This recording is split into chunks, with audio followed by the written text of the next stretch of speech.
Jangan ada dalam kabinet numpang tenar sama Pak Jokowi. Kami akan melanjutkan Pak Jokowi.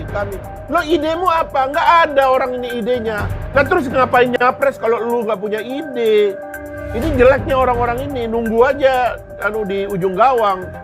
Jangan dong tarung dari awal. Kita nih pengennya tuh pemimpin yang lahir secara otentik dalam demokrasi. Jangan akibat dari sembunyi-sembunyi dan apalagi menjadi simbol dari kemarahan yang tidak jelas.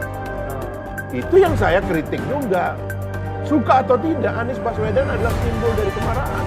Karena Prabowo masuk dalam kabinet, orang mau nyari figur siapa lagi? Ini bangsa pencari figur. Bawang putih, bawang merah, Bu. Kan ada AHY, Pak. Gak bisa, Bu. Gak bisa, orang marah. Masa orang marah wakilnya AHY? Gak bisa, Bu. Orang jangan terlalu klinis kalau mewakili kemarahan. Ya, suhu politik mulai memanas jelang pemilu 2024. Beberapa partai politik telah membentuk poros koalisi mendukung pemenangnya di Pilpres. Sudah ada 3 calon presiden di Pilpres 2024, yakni Anies Baswedan, Prabowo Subianto, dan Ganjar Pranowo. Ketiganya punya kualifikasi tertinggi dari beberapa nama yang akan diumumkan sebagai capresnya.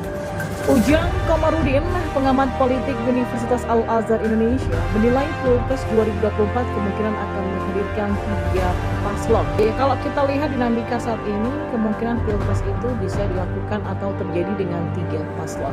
Kata Ujang saat berbincang dengan kantor berita politik RMOL. Terkait dengan pasangan calon pilkada, Ujang menjelaskan sejauh ini baru ada 3 nama dengan kualifikasi tertinggi. Mereka adalah Anies Baswedan, Prabowo Subianto, dan Ganjar Pranowo. Jadi partai-partai koalisi juga nggak mau babak belur, nggak mau kalah, maka yang pasti akan membangun koalisi dengan basis elektoral dan figurnya masing-masing.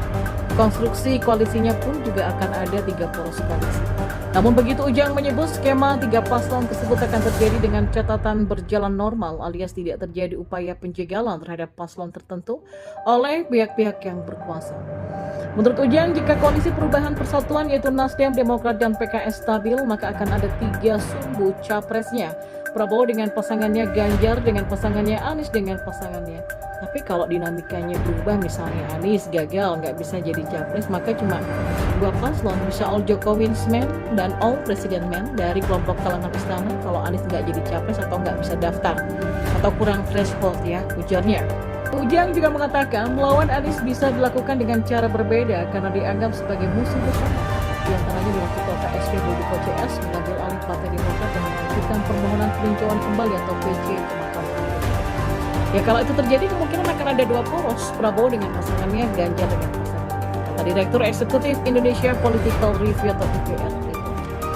Di sisi lain, jubir Baca Pres Koalisi Perubahan untuk Persatuan Henry Satrio belak-belakan menyebut jika Anies Baswedan sebenarnya tidak punya gerakan perubahan.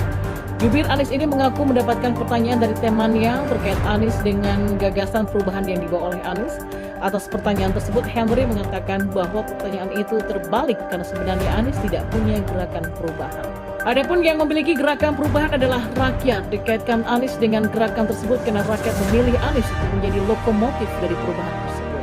Oh iya, yang punya gerakan perubahan itu rakyat. Jadi kita pilih Anies jadi lokomotif. Jadi jangan dibalik-balik, kalau Anies yang punya gerakan perubahan, kita ikut dia. Kebalik, ujarnya.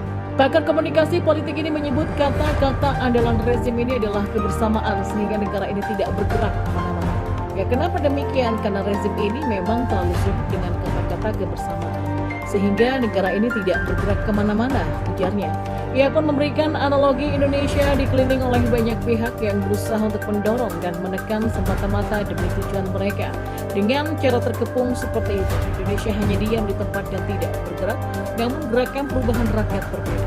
Gerakan tersebut menempatkan berbagai pihak berada dalam satu barisan lalu mendorong Indonesia secara bersama-sama. Ya, dalam sebuah wawancara dengan Metro TV, jubir Anies Baswedan, Sudirman Said mengungkapkan adanya upaya penjagalan terhadap capres usungan Koalisi Perubahan Anies Baswedan. Sudirman Said menyampaikan klaim tersebut menyebut bahwa ia sendiri menjadi saksi dan mendengar cerita itu. Saya menjadi saksi, saya mengalami dan mendengar cerita itu. Bahkan ada menteri yang terus-menerus melakukan kampanye bahwa Anies tidak akan bisa maju karena dia akan terkena tekanan. Karena itu dia bersiap menjadi pengganti Anies, sedangkan mendekati terus-menerus satu partai politik, kata Sudirman Said. Lebih lanjut, Sudirman Said menjelaskan bahwa partai tertentu diminta untuk tidak bergabung dengan koalisi perubahan dan ditekan agar mundur dari partai koalisi tersebut. Tidak hanya itu, Sudirman Said mengklaim bahwa upaya serupa juga diarahkan kepada dua partai lain yang tergabung dalam koalisi perubahan,